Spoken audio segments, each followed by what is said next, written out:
श्री राम जय जय राम, श्री राम जय जय राम। नीलाम्बुज श्यामल कोमलांगम सीता समारूपित वाम भागम आणो महासायक चारु चापम नमामि रामम रघुवंशनाथम। ओम श्री सीतारामचंद्राभ्याम नमः, उमा महेश्वराभ्याम नमः। ओम श्री एकादश के दक्षिणे स्वधाम सरकार सिंहते नमः। सत्संग क्रम में आज जो है श्रीमद् भागवत महापुराण से तृतीय स्कंद की 23वें अध्याय की कथा है, जिसमें ऋषि कदम ऋषि और देवहूति जी का पाणिग्राम के बाद वन विहार है। मैत्रेय जी कहते हैं, पितृभ्याम प्रस्थिते साधि पतिमिंगित कोविदा नित्यं परिचरत प्रीत्या भवानी व भवं भूप्रभुम विश्रम्भेणात्म शौचेने गौरवेण दमेन चा शुश्रूषया सविदेने वाचा मधुरया च भोः। तो मैत्रेय जी कहते हैं, हे विदुर जी, माता पिता के चले जाने पर पद के अभिप्राय को समझ लेने में कुशल साध्वी देवहूति कदम जी की प्रतिदिन प्रेम पूर्वक सेवा करने लगी। ठीक वैसे तरह जैसे पार्वती भगवान शंकर जी की सेवा करती हैं। उसने काम वासना, दंभ, द्वेष, लोभ, पाप और मद का त्याग कर बड़ी सावधानी और लगन के साथ सेवा में तत्पर रहकर विश्वास, पवित्रता, गौरव, संयम, शुश्रूषा, प्रेम और मधुर भाषण आदि के द्वारा अपने परम तेजस्वी पददेव को सेवा किया। देवहूति समझती थी कि मेरे पददेव दैव से भी बढ़कर हैं, इसलिए वह उनसे बड़ी बड़ी आशाएं रखकर उनकी सेवा में लगी रहती थी। इस प्रकार बहुत दिनों तक अपना अनुवर्तन करने वाली उस मनपुत्री को व्रतादि का पालन करने से दुर्बल हुई देख देवश्रेष्ठ श्रेष्ठ कदम को दयावश कुछ खेद हुआ और उन्होंने उससे प्रेम गदगद वाणी में कहा कि कदम बोले, तुष्टो अहमद्य तव मानवी मानदायाः शुश्रूषया परमया परया च भक्त्या यो देहि नामयमतीव सुहृद स्वदेहो नावेक्षिता समुचिता क्षपितुम मदर्थे। कर्दम जी ने कहा, मनुनंदिनी, तुमने मेरा बड़ा आदर किया है। मैं तुम्हारी उत्तम सेवा और परम भक्त से बहुत संतुष्ट हूँ।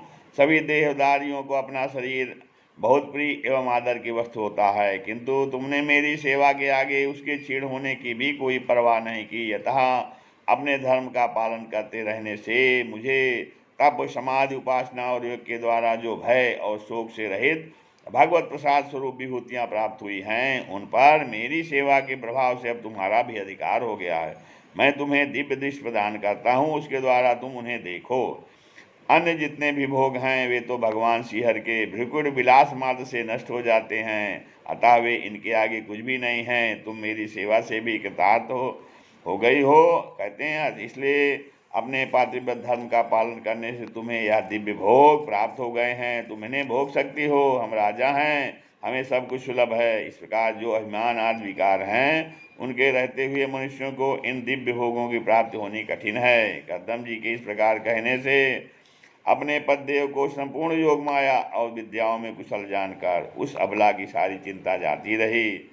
उसका मुख जो है किंचित संकोच भरी चितवन और मधुर मुस्कान से खिल उठा और वह विनय एवं प्रेम से गदगद वाणी में इस प्रकार उसने कहा, देवहूति ने कहा, द्विश्रेष्ठ स्वामीन, मैं जानती हूँ कभी निष्फल न होने वाली योग शक्ति और त्रिगुणात्मिका माया पर अधिकार रखने वाले आपको ये सब ऐश्वर्य प्राप्त हैं, किंतु प्रभो, आपने विवाह के समय जो प्रतिज्ञा की थी कि गर्भाधान होने तक मैं तुम्हारे साथ गृहस्थ सुख का उपभोग करूंगा, उसकी अब पूर्ति होनी चाहिए, क्योंकि श्रेष्ठ पद के द्वारा संतान प्राप्त होना पतिव्रता स्त्री के लिए महान लाभ है। हम दोनों के समागम के लिए शास्त्र के अनुसार जो कर्तव्य हो उसका आप उपदेश की दीजिए और उपटन, गंध, भोजन आदि उपयोगी सामग्रियां भी जुटा दीजिए, जिससे मिलन की इच्छा से अत्यंत दीन दुर्बल हुआ मेरा यह शरीर आपके अंग संग के योग्य हो जाए, क्योंकि आपकी ही बढ़ती बहाई हुई काम वेदना से मैं पीड़ित हो रही हूँ।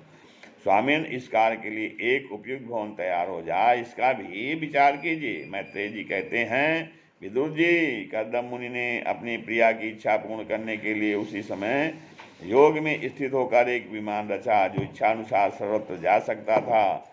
यह विमान सब प्रकार के इच्छित भोग सुख प्रदान करने वाला, अत्यंत सुंदर, सब प्रकार के रत्नों से युक्त, तो सब संपत्तियों की उत्तरोत्तर विधि से संपन्न था, मणिमय खंभों से सुशोभित था। वह सभी ऋतुओं में सुखदायक था और उसमें जहाँ तहाँ सब प्रकार की दिव्य सामग्रियाँ रखी हुई थी तथा उसे चित्र विचित्र रेशमी झंडियों और पताकाओं से खूब सजाया गया था, जिन पर भ्रमरगण मधुर गुंजार कर रहे थे। ऐसे रंग बिरंगे पुष्पों की मालाओं से गुंजार ऐसे रंग बिरंगे पुष्पों की मालाओं से तथा अनेक प्रकार के सूती और रेशमी वस्त्रों से वह अत्यंत शोभायमान हो रहा था। तो एक के ऊपर एक बनाए हुए कमरों में अलग अलग रखी हुई शैया, पलंग, पंखे और आसनों के कारण वह बड़ा सुंदर जान पड़ता था। जहाँ तहाँ दीवारों में की हुई शिल्प रचना से उसकी अपूर्व शोभा हो रही थी। उसमें पन्ने का फर्श था और बैठने के लिए मूंगे की बेदियाँ बनाई गई थी। मूंगे की ही दहलियाँ थी, उसके द्वारों में हीरे के किवाड़ थे तथा इंद्रनील मणि के शिखरों पर सोने के कलश रखे हुए थे। उसकी हीरे की दीवारों में बढ़िया लाल जड़े हुए थे, जो ऐसे जान पड़ते थे मानो विमान की आंखें हों, तथा उसे रंग बिरंगे चंदोवे और बहुमूल्य सुनहरी बंधनवारों से सजाया गया था। उस विमान में जहाँ तहाँ कृत्रिम हंस और कबूतर आदि पक्षी बनाए गए थे, जो बिल्कुल सजीव से मालूम पड़ते थे। उन्हें अपना सजाती समझकर बहुत से हंस और कबूतर उसके पास बैठ बैठकर अपनी बोली बोलते थे। उसमें सुविधानुसार क्रीड़ास्थली, शयनगृह, बैठक, आंगन और चौक आदि बनाए गए थे, जिनके कारण वह विमान स्वयं कदम जी को भी विस्मित सा कर रहा था। ऐसे सुंदर घर को भी जब देवहूत ने बहुत प्रसन्न चित्त से नहीं देखा, तो सबके आंतरिक भाव की परख लेने वाले कदम जी ने स्वयं कहा, भीरू, तुम इस बिंदु सरोवर में स्नान करके विमान पर चढ़ जाओ। या विष्णु भगवान का रचा हुआ तीर्थ मनुष्यों को सभी कामनाओं की प्राप्ति कराने वाला है। कमल लोचना देवहूत ने अपने पति की बात मानकर सरस्वती के पवित्र जल से भरी हुई उस सरोवर में प्रवेश किया। तो फिर उस समय वह बड़ी मैली कुचली साड़ी पहने हुए थी और उसके सिर के बाल चिपक जाने से उसमें लटें पड़ गई थी। शरीर में मैल जम गया था तथा स्तन कांति होने गए थे। सरोवर में गोता लगाने पर उसके भीतर एक महल में 1000 कन्याएं देखी। वे सभी किशोर अवस्था की थी और उनके शरीरों से कमल की सी गंध आती थी।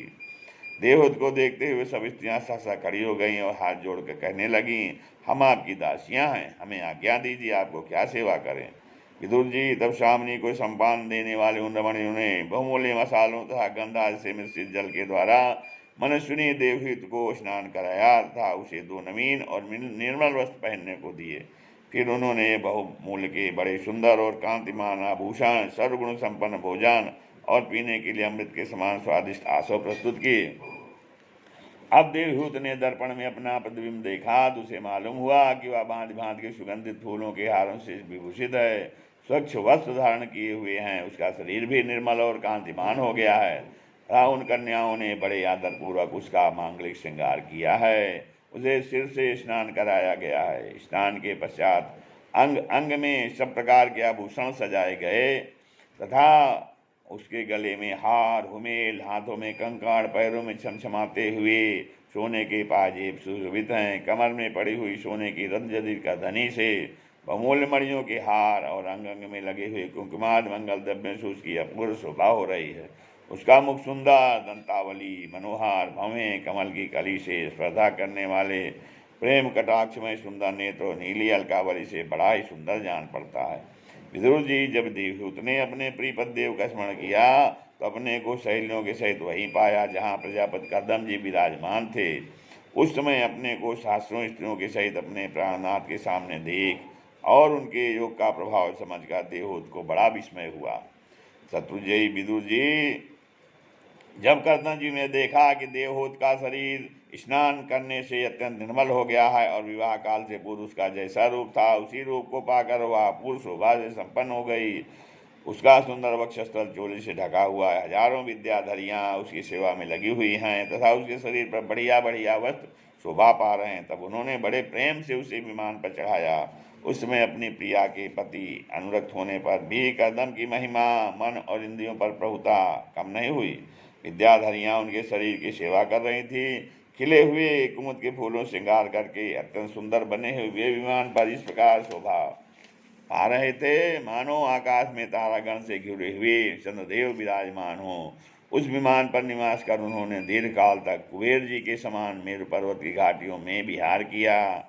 ये घाटियाँ आठों लोकपालों की विहार भूमि हैं। इनमें कामदेव को बढ़ाने वाली शीतल मंद सुगंध वायु चलकर इनकी कमनीय शोभा का विस्तार करती है तथा श्री गंगा जी के स्वर्गलोक से गिरने की मंगलमय ध्वनि निरंतर गूंजती रहती है। उस समय भी दिव्य विद्याधरियों का समुदाय उनकी सेवा में उपस्थित था और सिद्धगण वंदना किया करते थे। इसी प्रकार प्राण पिया देवहूत के साथ उन्होंने वैश्रम्भक, सुरसन, नंदन, पुष्पभद्र और चैत्ररथ आदि अनेकों देवोद्यानों तथा मानस सरोवर में अनुरागपूर्वक विहार किया। उस कांतिमान और इच्छानुसार चलने वाले श्रेष्ठ विमान पर बैठकर वायु के समान सभी लोकों में विचरते हुए कदम जी विमान बिहारी देवताओं से भी आगे बढ़ गए। विदुर जी, जिन्होंने भगवान के भवभयहारी पवित्र पाद पद्मों का आश्रय लिया है, उन धीर पुरुषों के लिए कौन सी वस्तु या शक्ति दुर्लभ है। इस प्रकार महायोगी कदम जी द्वारा यह सारा भंडार जो दीप वर्ष आदि की विचित्र रचना कारण बड़ा आश्चर्य प्रतीत होता है, उस अपनी प्रिया को दिखाकर अपने आश्रम को लौट आए। फिर उन्होंने अपने को 9 रूप में विभक्त कर रथ सुख के लिए अत्यंत उत्सुक मन कुमारी देवहूत को आनंदित करते हुए उसके साथ बहुत वर्षों तक विहार किया, किंतु उनका इतना लंबा समय एक मुहूर्त के समान बीत गया। उस विमान में रथ सुख का बढ़ाने वाली बड़ी सुंदर सैया का आश्रय ले अपने परम रूपवान प्रीतम के साथ रहती हुई देवहूत को इतना काल कुछ भी न जान पड़ा। इस प्रकार उस कामासक्त दंपत को अपने योग बल से सैकड़ों वर्षों तक विहार करते हुए भी वह काल बहुत थोड़े समय के समान निकल गया।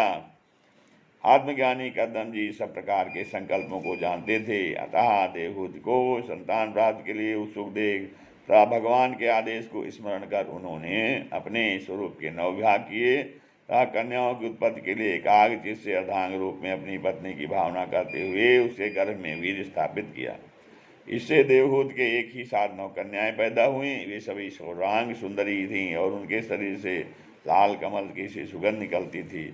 इसी समय शुद्ध स्वभाव वाली सती देवहूत ने देखा कि पूर्व प्रतिज्ञा के अनुसार उसके पतिदेव संन्यास आश्रम ग्रहण करके वन को जाना चाहते हैं, तो उसने अपने आंसुओं को रोककर ऊपर से मुस्कुराते हुए व्याकुल एवं संतप्त हृदय से धीरे धीरे अधमधुर वाणी में कहा। उसमें वह से नीचा किए हुए अपने नख मणिमंडित चरण कमल से पृथ्वी को कुरेद रही थी। देवहूत ने कहा, भगवान, आपने जो कुछ प्रतिज्ञा की थी वह सब तो पूर्णता निभा दी, तो भी मैं आपकी शरणागत हूँ, अतः आप मेरे अभयदान और दीजिए। ब्रह्मांड इन कन्याओं के लिए योग वर खोजने पड़ेंगे और आपके वन को चले जाने के बाद मेरे जन्म मरण रूप संशोक को दूर करने के लिए भी कोई होना चाहिए। प्रभु, अब तक परमात्मा से विमुख रहकर मेरा जो समय इंद्रिय सुख भोगने में बीता है वह तो निरर्थक ही गया। इंद्रियों के विषय में आसक्त रहकर आपके परम प्रभाव को न जानने के कारण ही मैंने इंद्रियों के विषय में आसक्त रहकर आपसे अनुराग किया, तथापि अभी मेरे संसार भय को दूर करने वाला ही होना चाहिए। अज्ञानवश असत पुरुषों के साथ किया हुआ जो संग संसार बंधन का कारण होता है, वही सत्पुरुषों के साथ किए जाने पर असंगता प्रदान करता है। तो संसार में जिस पुरुष के कर्मों से न तो धर्म का संपादन होता है, न वैराग्य उत्पन्न होता है और न भगवान की सेवा ही संपन्न होती है, वह पुरुष जीते ही मुर्दे के समान है। अवश्य मैं भगवान की माया से बहुत ठगी गई, जो आप जैसे मुक्तिदाता पददेव को पाकर भी मैंने संसार बंधन से छूटने की इच्छा नहीं की। इस श्रीमद्भागवते महापुराणे पारमहंस्याम संहिता तृतीय स्कंदे कपिलेयोपाख्याने 23वां अध्याय। श्री राम जय जय